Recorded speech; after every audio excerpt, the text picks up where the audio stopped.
Super tasty and soft ಆಗಿರೋ ಮಾವಿನ ಹಣ್ಣು ಒಬ್ಬಟ್ಟು ಮಾಡಬೇಕು ಅಂದರೆ ಮೊದಲಿಗೆ ಮೈದಾ 1 ಕಪ್ಪು, ಚಿರೋಟಿ ರವೆ 2 table spoon, pinch off salt ಹಾಕೊಂಡು ನಮಗೆ ಅಷ್ಟನ್ನ ಹದಕ್ಕೆ ನೀರು ಹಾಕೊಂಡು ನೀಟಾಗಿ ಮಿಕ್ಸ್ ಮಾಡ್ಕೋಬೇಕು.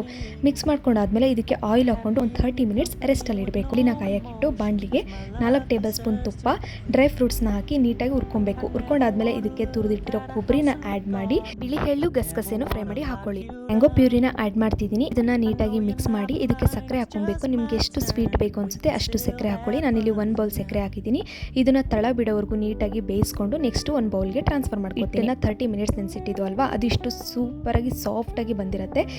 ಸ್ವಲ್ಪ ಕಣ್ಕಾನ ತಗೊಂಡು ಒಂದು ಬಟರ್ ಪೇಪರ್, ತಪ್ಪಿದ್ರೆ ಎಣ್ಣೆದು ಕವರ್ ಇರುತ್ತಲ್ಲ ಅದಕ್ಕಾದ್ರೂ ಹಾಕೊಂಡು ಮಾಡ್ಬೋದು. ಮಧ್ಯದಲ್ಲಿ ಹಿಟ್ಟು ಹಾಕಿ ನೀಟಾಗಿ ಫೋಲ್ಡ್ ಮಾಡಿ ತಟ್ಕೊಂಡು ತವಾಕಾದ್ಮೇಲೆ ಅದಕ್ಕೆ ಸ್ವಲ್ಪ ತುಪ್ಪ ಸವರಿ ಅದಕ್ಕೆ ತಟ್ಟಿರೋ ಒಬ್ಬಟ್ಟನ್ನ ತವೆ ಮೇಲೆ ಹಾಕಿ 2 ಸೈಡು ನೀಟಾಗಿ ಬೇಯಿಸ್ಕೋಬೇಕು. ಸೂಪರ್ ಸಾಫ್ಟ್ ಆಗಿ ಸಕ್ಕ ಟೇಸ್ಟಿ ಆಗಿರೋ ಒಬ್ಬಟ್ಟು ರೆಡಿ ಆಗಿದೆ. ನಾನು ಮಾಡಿರೋ ರೆಸಿಪಿ ನಿಮಗೆ ಇಷ್ಟ ಆದರೆ ಲೈಕ್ ಮಾಡಿ, ಶೇರ್ ಮಾಡಿ, ಸಬ್ಸ್ಕ್ರೈಬ್ ಮಾಡಿ.